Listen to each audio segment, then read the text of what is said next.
Mister ریاض برکاتی، تمہارا challenge پڑھ کے مجھے ہنسی آ رہی ہے یار۔ تم وہی ہو نا جو رمضان میں مجھ سے مسئلے پوچھتے تھے۔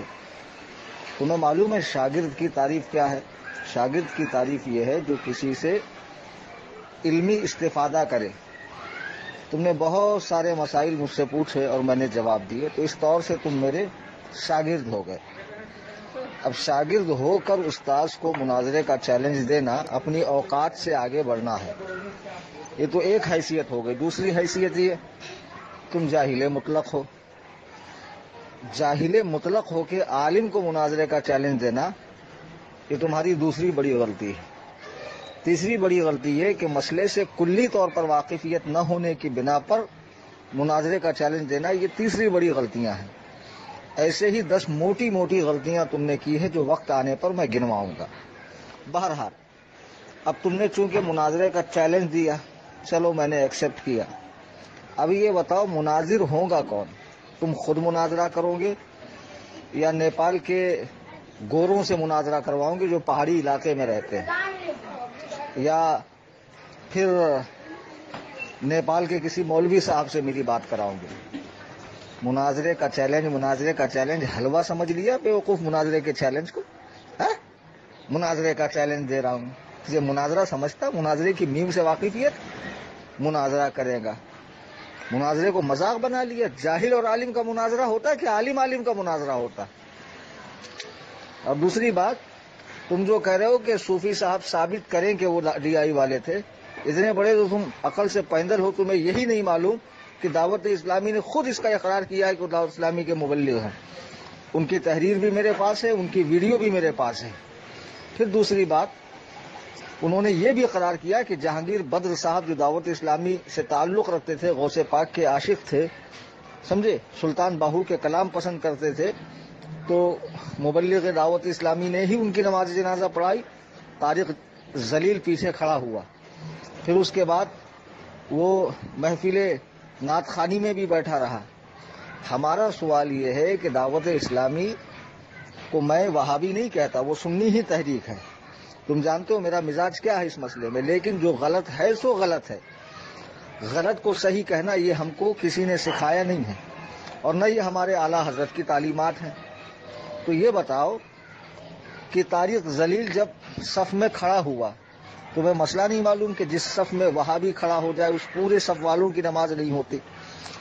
تو کیا اس صف والوں کی نماز جنازہ ہوئی؟ دعوت اسلامی کے مبلغ نے اعلان کیا کہ بھئی وہابی دیوبندی کو اپنی صفوں سے نکال دے تاکہ آپ کی نماز خراب نہ ہو؟ تو پہلے اس نے حق بولنے سے انکار کیا۔ دوسرے، جب وہ محفل میں آیا طارق ذلیل، تو یہ صاحب نعتیں پڑھنے لگے، منقبتیں پڑھنے لگے۔ ان کو چاہیے تھا کہ اس وقت بد مذہبوں کے باطل عقیدے کا رد کر کے اپنی پوزیشن کلیئر کرتے، تاکہ لوگوں کو معلوم ہوتا کہ دعوت اسلامی واقعی اہل سنت و جماعت کی تحریک ہے۔ آج تک میں نے دعوت اسلامی کی کوئی کتاب یا کوئی بیان ایسا نہیں دیکھا جس میں وہابیوں کا نام لے کر اور دیوبندی اکابروں کا نام لے کر رد کیا گیا ہو۔ آج تک نہیں دیکھا میں نے، اور نہ تم دکھا سکتے ہو۔ ٹھیک ہے بھائی، تمہاری تنظیم اصلاح کا کام کرتی ہے، اور اصلاحی کاموں کے لیے بعض مصلحت کے طور پر کھل کر رد نہیں کیا جا سکتا، یہ میں بھی سمجھتا ہوں، بہت سارے علماء بھی نہیں کرتے، لیکن کیا کبھی نہ کیا جائے تو یہ کون سی سنیت ہے؟ اور کرنے کی جگہ بھی نہ کیا جائے، یہ کون سی سنیت ہے صاحب؟ ایسا موقع جب وہ خبیث وہاں موجود تھا، ویڈیو بن رہی تھی، تو آپ کو چاہیے تھا کہ آپ وہابیوں کے عقائد کھول کھول کر بیان کرتے، بھلے طارق ذلیل کا نام نہ لیتے، اس سے وہ رسوا بھی ہوتا، اور یہ بھی پتا چلتا کہ دعوت اسلامی واقعی دین کا کام کر رہی ہے۔ اعمال کی جگہ اعمال کی نصیحت، عقائد کی جگہ عقائد کی نصیحت، امر بالمعروف اور نہی عن المنکر، نیکی کی دعوت دینا اور برائی سے منع کرنے کے معاملے میں دعوت اسلامی واقعی ایکٹیو ہے، لیکن وہ وہاں خاموش رہے۔ حدیث پاک میں ہے، اللہ کے رسول علیہ السلام ارشاد فرماتے ہیں، جو حق بولنے کی جگہ حق نہ بولے وہ گونگا شیطان ہے۔ تو بتاؤ، جب ایک فاسق، فاجر، کافر، مرتد، بے دین بیٹھا ہوا ہے اور دینی رہنما کی حیثیت سے آیا ہوا ہے، تو اس وقت دعوت اسلامی کا رد کرنا فرض تھا یا نہیں تھا؟ اعلیٰ حضرت نے تو اپنی زندگی کا لمحہ لمحہ رد بد مذہبیت میں گزارا، ان کے عقائد کو کھول کھول کر بیان فرمایا تاکہ لوگ ان سے بچیں۔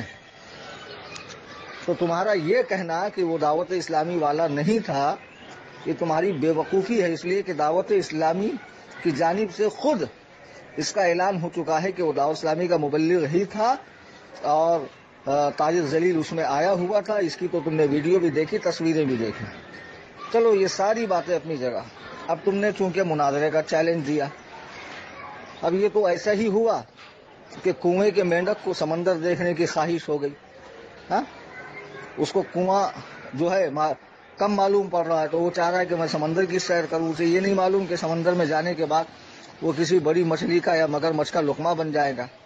بہرحال تم مجھ سے مناظرہ کرنا چاہتے ہو، ذرا یوٹیوب پر جاؤ، میرے مناظرے سنو اور دیکھنا کہ میں قرآن و احادیث کے دلائل سے اور منطقی انداز سے کس طرح فریق مخالف کو ذلیل و خوار کرتا ہوں، کس طرح انہیں شکست دیتا ہوں۔ اس کے بعد مناظرے کا سوچنا بیٹا، ابھی تم اس لائق نہیں ہوئے ہو کہ مجھ سے مناظرہ کرو۔ اور سب سے اہم بات، سوال کرنے والے کے سوال پر مفتی کا جواب ڈیپینڈ ہوتا ہے۔ دنیا میں عرب سے عجم تک، مشرق سے مغرب تک، شمال سے جنوب تک کوئی مائی کا لال ایسا نہیں پیدا ہوا جو کلیم حنفی کے جواب میں شرعی خامی نکال سکے۔ سائل نے جیسا سوال کیا، مفتی نے ویسا جواب دیا۔ سائل نے سوال کیا کہ بھئی بد مذہب شریک ہوں، ایسی مجلس میں شرکت کیا ہے؟ تو فتاوی رضویہ کی روشنی میں، تعلیمات اعلیٰ حضرت کی روشنی میں ایسی مجلس میں شرکت ناجائز و حرام ہے، اور شرکت کر بھی لی تو اپنے مذہب حق کو واضح کرے اور باطل کا بطلان بتائے، اور ایسا نہ کرنے والا گنہگار ہے، خاطی ہے۔ اس پر احادیث پاک بھی ہے، قرآن کریم کی آیات بھی ہے، ائمہ و فقہا کی تصریحات بھی ہے۔ بہرحال میں نے جو جواب دیا وہ یہی ہے کہ طارق ذلیل ایک گمراہ بے دین شخص ہے اور اس کی گمراہی واضح ہے۔ دعوت اسلامی والوں نے اس کا رد نہ کر کے اچھا نہیں کیا، ان کو چاہیے تھا وہ اس کا رد کرتے۔ اب انہوں نے رد نہیں کیا تو ظاہر سی بات ہے ان کی پوزیشن بھی کلیئر نہیں ہو رہی ہے، تو ایسی تنظیم سے بچنا چاہیے۔ اور یہ جو بچنے کا حکم ہے نا بیٹا، یہ آج کا نہیں ہے، یہ حضور تاج الشریعہ 10 سال سے دعوت اسلامی سے بچنے کا حکم دے رہا ہے۔ تو حضور تاج الشریعہ کی نگاہ ولایت نے پہلے ہی بھاپ لیا تھا کہ معاملہ کچھ گڑبڑ ہے، ٹھیک ہے۔ تو بہرحال حضور تاج الشریعہ نے بچنے کا حکم دیا، ہم بھی بچنے کا حکم دیتے ہیں۔ ہم نے دعوت اسلامی پر کفر کا حکم نہیں لگایا، گمراہیت کا حکم نہیں لگایا، نہ انہیں معاذ اللہ گمراہ یا وہابی دیوبندی قرار دیا۔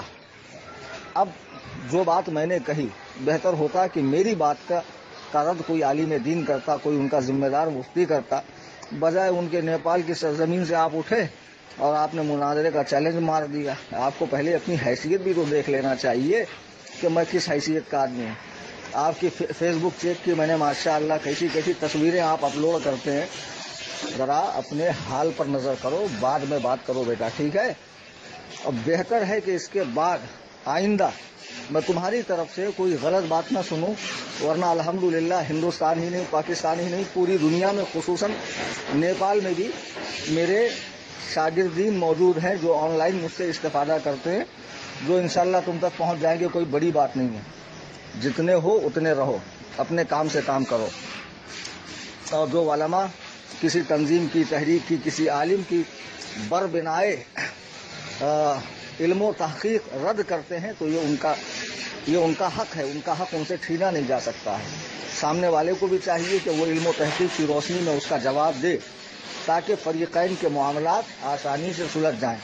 اب میں نے دعوت اسلامی کے حوالے سے کہا کہ ان سے بچا جائے، کیونکہ انہوں نے غلط کام کیا، غلط کام تو کیا، تم غلط کو صحیح نہیں ثابت کر سکتے ہو، تو اب اس کا جواب بہتر ہے دعوت اسلامی کے ذمہ داران دیں، اور وہ بھی علماء دیں، ٹھیک ہے۔ تم جیسے امامہ باندھ کر گھومنے والے گلی کوچوں میں نیکی کی دعوت اور درس مدینہ اور درس کیا کیا ہوتا ہے وہ سب دینے والے اس حیثیت کے لوگ نہیں ہیں کہ ہم سے بات کریں، ٹھیک ہے۔ امید کرتا ہوں تمہارے سمجھ میں بات آئی ہوگی۔ مسٹر ریاض